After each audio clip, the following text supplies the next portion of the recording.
This season, the mod Monochromatic Maestro is back, and this mod used to suck. It would only stack when using Font of Might back in the day if you ended up applying Font and then Monochromatic in the right order. It made it super annoying, so it was never used. This season though, it got a pretty massive update, which in a sense is going to make it meta depending on the class you're playing. With the mod, dealing damage with an ability is going to grant ×1 weapon surges now for weapons of your matching subclass type. And then obviously vice versa, any kills with a weapon that match your subclass type also grant increased ability damage. For abilities, this is a 10% buff. As you're going to see here, my grenade without the buff hits for 46.6 thousand, then with the buff it now hits for 51.2 thousand, which is exactly 10% more damage. For weapons, as you're going to see, this is the exact same. Dealing damage with an ability grants ×1 surges, which is a 10% bonus. However, there are going to be two unique things going on here. Whenever you have additional surges applied, no matter what, this just seems to give another 10% increase on top of that. At base, I hit for 3,693 damage. Then with just Monochromatic's buff, this goes up to 4,062, which is 10%. Then with just surges, which are at ×3, I end up getting 4,505 damage, which is the 22% bonus we would expect. And then finally, this now reaches 4,956 damage when both are combined, which is 34.2% more damage in total. So long story short, as long as your weapon matches your subclass type, no matter what, if you hit an ability, Monochromatic just gives you 10% more damage on top of everything else. Also, this obviously works no matter what subclass you run it on. Arc abilities work for arc weapons, stasis for stasis weapons, void for void. Strand actually just doesn't work, and then for solar, it's broken. Just as a side note, Void Soul doesn't keep extending the timer. Arc Souls don't either, but Bleakwatcher turrets do, which is kind of cool.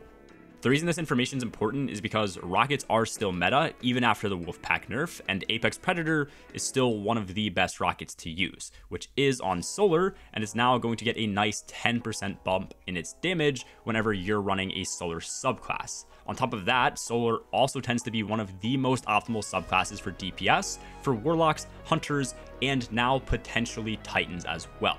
Currently, the best DPS rotation for Warlocks consists of the Strand DPS rotation, so testing in Grasp of Avarice with the Strand rotation against the Ogre, there's going to be two options. First is to run this with Witherhoard, which is a much easier and more consistent damage rotation, but only one person can realistically use this.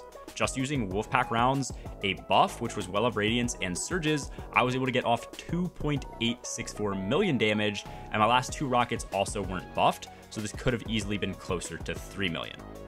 Then with Izanagi's Burden instead, I was able to get off a very similar damage count at 2.848 million. You could argue using a fusion made this rotation a bit less optimized compared to like a GL. I don't think it really matters. As a baseline, 2.8 to 3 million is amongst the highest that you're realistically going to be hitting here on Warlock.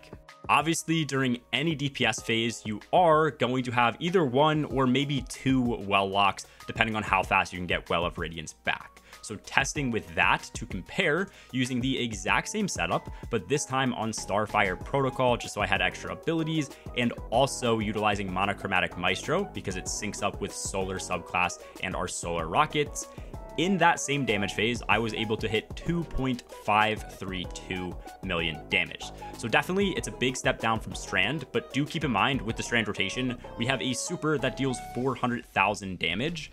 And in that Strand rotation, I used all 9 of my rockets, whereas in the Solar rotation, I had 2 rockets left over, and I used around the same amount of fusion shots. My Izzy rotations, on the other hand, were much worse. In this particular rotation, I ended up hitting for 2.3 million in total. I did also miss an Izzy shot, which would have brought this much closer to 2.5 million. I did also end up using a GL, which is usually better for damage because of the timing for honing your Izzy shots and when reconstruction is ready. But when compared to the Strand rotation, it doesn't really matter as much, since on Strand we still got all of our rockets off with Thread of Ascent. The main goal of the video isn't to try and say that Monochromatic Maestro is broken or insane or anything like that, but I think if you're running Solar and you're also using either an Apex Predator or your Galley for your team, then there is basically zero reason to not have Monochromatic Maestro on in my opinion. Simply throwing a grenade that scorches gives you 15 seconds where your rockets are going to be dealing 10% more damage for free. For hunters, you can also manage to throw a knife as a secondary option. Warlocks can also use a melee, and as I showed, it potentially gives a reason to run Starfire Protocol again, or you could always just stay on something like Sunbracers, throw a solar grenade at the boss, since that will last a pretty good duration, and then will also apply Scorch as well. Most of the final column unlocks are pretty bad too. The damage resistance one is solid, but only if the incoming damage matches your subclass. And then elemental munitions is great, but is only really needed if you're running scouts for your team to make ammo for them. Let me know your thoughts on the mod in the comments down below, and if you guys do think this would work on any other classes besides Solar in the current meta. I know that the new Trials GL is also Strand, which means this could work with the Strand rotation and give the best of both worlds. We messed around with this for a little bit and never got more than 2.3 million. I don't personally have the GL, so I'm going to try and get it over this weekend to test some more. I stream a bunch over on my Twitch. If you guys ever want to come over and hang out there, I have a link in my description below. As always, have a good one, guys. Peace.